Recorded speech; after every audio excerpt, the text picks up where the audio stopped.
Good morning সবাইকে, welcome to my channel. তো সকালটা শুরু হলো এই শীতের সকালে এক কাপ গরম গরম দুধ চা। আর এখানে দেখছি মা সবজি কেটে রেখেছে, তরকারি বানাবে বলে ভাতও চাপিয়ে দিয়েছে। মা এসে দেখছি মেয়ে উঠে গেছে, তো ওর মাসি ওকে একটু সামলাচ্ছিল, তারপরে আমি এসে ওকে খাইয়ে দিয়েছিলাম। আর হয়তো এই জিনিসটার প্রত্যেকটা নিয়ম মাম্মিদের হয় যে বাচ্চারা ঘুমানোর পরে হাতের কাছে যেটুকু কাজকর্ম থাকে সেটুকু সেরে ফেলার চেষ্টা আমরা করি।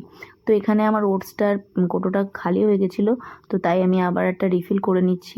তো ওটসটা বেশি দিন হয়নি, জাস্ট 3-4 দিন হয়েছে আমি খাচ্ছি। এটার সঙ্গে একটা ছোটো প্যাকেট দিয়েছিলো, সেটা আগে খেয়েছি, ফ্রি ছিল ওটা। তো এই প্যাকেটটা না অনেক আস্তে আস্তে কাটতে হচ্ছিলো, বিকজ তোমরা জানবে নিশ্চয়ই যে যারা নিউ মম তাদের মানে এই ধরনের আওয়াজে না বাচ্চারা খুব নড়ে চড়ে উঠে যায়, ঘুম ভেঙে যায়। তো আমি তারপরে স্নান টান করে নিয়েছিলাম, বেবি অনেকক্ষণ ঘুমাচ্ছিল তাই।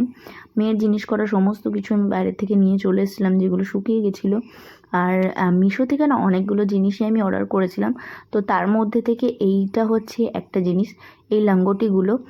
তো 3টে কালারের 4টে করে আছে, খুব ভালো কোয়ালিটি বেবি প্রোডাক্ট এটা। আর বেবি প্রোডাক্ট সত্যি মিশো থেকে প্রচণ্ড ভালো কোয়ালিটির দেয়, কোনো সন্দেহ নেই যে কোনো খারাপ কোয়ালিটি বা কিছু। আর এই স্যান্টা ক্লসের টুপিটা আনিয়েছিলাম 25 ডিসেম্বরে আমি পরাবো বলে, তো পরিয়েওছি, ফেসবুকে আমার ছবিও আপলোড করা আছে। তো তোমরা সবাই অবশ্যই বলবে কেমন লাগছিলো।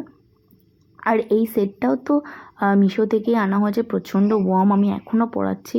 তো অনেকগুলো জিনিসই আমি আমার মেয়ের আনিয়েছি মিশো থেকে। তো আমি আস্তে আস্তে সমস্ত শর্টে আমি ভিডিওগুলো দেওয়ার চেষ্টা করব। আর ম্যাক্সিমাম জিনিসই তো ও পেয়েছে, তার কারণ যারা যারা নিউ বেবি হওয়ার পরে দেখতে আসেন তারা কিছু না কিছু নিয়েই আসেন। তো সেরকমভাবে খুব একটা কেনাকাটা করতে হয়নি, কিন্তু তাও আমি শখের হুজুকে আর কি করেছি। তো এখানে আমি জিনিসপত্রগুলো গুছিয়ে নিচ্ছি, কারণ মেয়ে উঠে গেলে তো কিছুই করতে পারবো না। আর আমি সত্যি কথা বলতে গেলে এই শীতের টাইমটা না দিনটা অনেকটা ছোট হয়ে যায়, তো না কখন দিন হচ্ছে কখন রাত হচ্ছে মেয়ে নিয়ে বোঝাই যায় না। তাও চেষ্টা করি টুকটাক হাতের কাছে কিছু হলে আমি করে দেওয়ার চেষ্টাটা করি। তো তারপরে এখানে ওর কিউট কিউট দুটো মোজা আছে, আমি সেগুলো একটু দেখাচ্ছিলাম, খুব কিউট লাগে এগুলো, মানে ধরতেও কিউট লাগে, প্লাস পরাইও আমি। তারপরে মা এখানে মাছের ঝোল করেছিল, আর তারপরে সেরকমভাবে কোনো শর্ট নেওয়া হয়নি, কোনো ক্লিপও আমি রাখতে পারিনি, রাতে বানিয়েছিলাম soup. Thanks for watching my video.